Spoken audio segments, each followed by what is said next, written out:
वादिका रस्ते मां फलेषु कदाचन। पर जीव का स्वभाव है कि वो बिना फल की आकांक्षा के कर्म करना नहीं चाहता, इसलिए वो बंधा हुआ है। पर यहीं से प्रारंभ करे साधना, हम कर्म करें, हमें फल की आकांक्षा है कि धन मिले।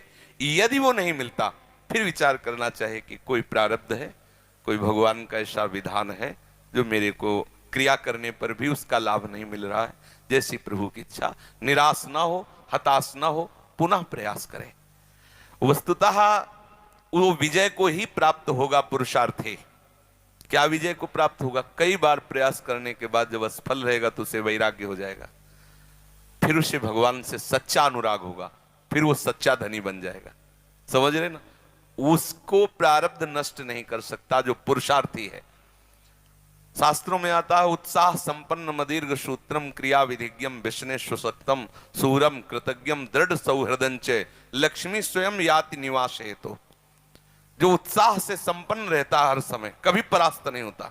करूंगा 50 बार मुझे मुनाफा नहीं हो फिर भी करूंगा। उत्साह संपन्न मदीर्घ सूत्रम, अरे कल कर लेंगे, दीर्घ सूत्री नहीं, आज अभी इसी क्षण से मैं लगता हूं, अधिक से अधिक मेहनत करूंगा।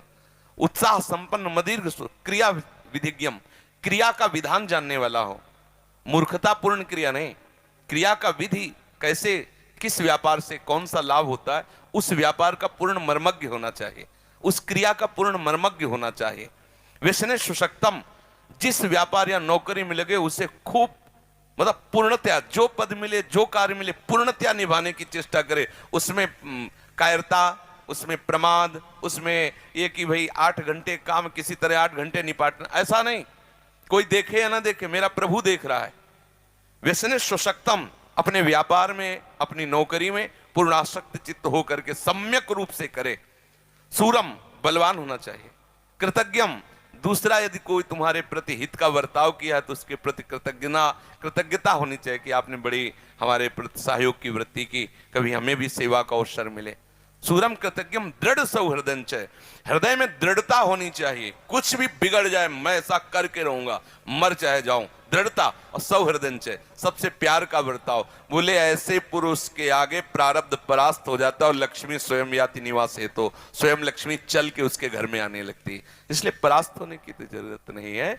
अगर कहीं परिणाम हमें कई बार निष्फलता लगती तो हमें फिर भी निराश होने की जरूरत नहीं, हम उत्साह संपन्न होकर लगते रहे। जैसे आप पढ़ाई पढ़ रहे हो, मान लो फेल हो गए, तो कुछ बच्चे ऐसे हैं जो अल्पज्ञता के कारण वो विचार करते अब तो फेल हो गए। माता पिता भी ऐसे अल्पज्ञ हैं कि उनको मानसिक टॉर्चर करने लगते, इतना पैसा लगाया तुम फेल हो गए, तो वो बच्चे आत्महत्या करने के लिए उतारू हो जाते हैं। कभी भी ऐसा किसी को भी नहीं करना चाहिए। अगर अपना बच्चा फेल हो रहा है तो उसे प्रोत्साहन देना चाहिए, कोई बात नहीं, इस बार फेल हो गए तो आगे जरूर पास हो गए। वो बातें छुड़वाओ उसकी, जिससे उसकी पढ़ाई में विरति हो रही, पढ़ाई में वो चित्त नहीं दे पा रहा, वो दोष छुड़वाओ, उसको पढ़ने का प्रयास करवाओ। अगर वो फिर भी फेल हो जाता है तो फिर भी प्यार करो। ऐसा करने से हमारा उत्साह बढ़ता है। हालांकि अगर विरोध भाव आ जाता है तो आजकल जैसे सुनने को मिलता है कि बच्चे आत्महत्या आदि ऐसे दोषों से, बहुत बड़ी हानि का विषय। कभी इतना निराश ना हो जाए कि जीवन से निराश आ जाए कि मम्मी पापा इतना मेहनत करके अर्थ कमाते हैं और मैं उसको पढ़ाई में खर्चा, पास नहीं हुआ, अब क्या करना चाहिए, अब तो आत्महत्या कर लेनी चाहिए। ऐसे विचार कभी नहीं आने चाहिए। समझ रहे हो ना?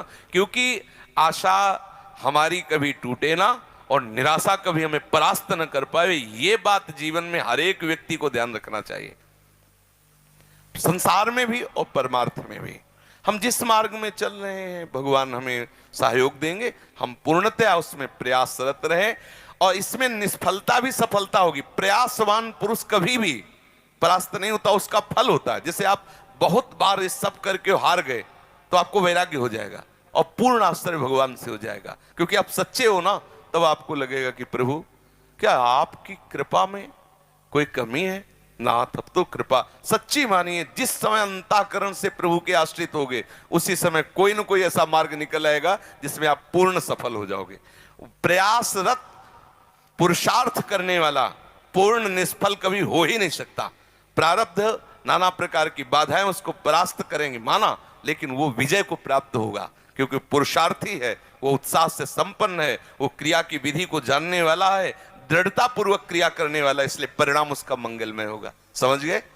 पढ़ाई में भी और व्यापार में भी लोक में धन की आकांक्षा होती है, आकांक्षा करना कोई पाप नहीं है, क्योंकि इस व्यवहार मार्ग में धन की आवश्यकता होती है, पद की आवश्यकता होती है, जिससे परिवार का पोषण, समाज की व्यवस्था चलती है। तो कोई दोष नहीं है, कामना करो और उसके अनुसार कर्म करो।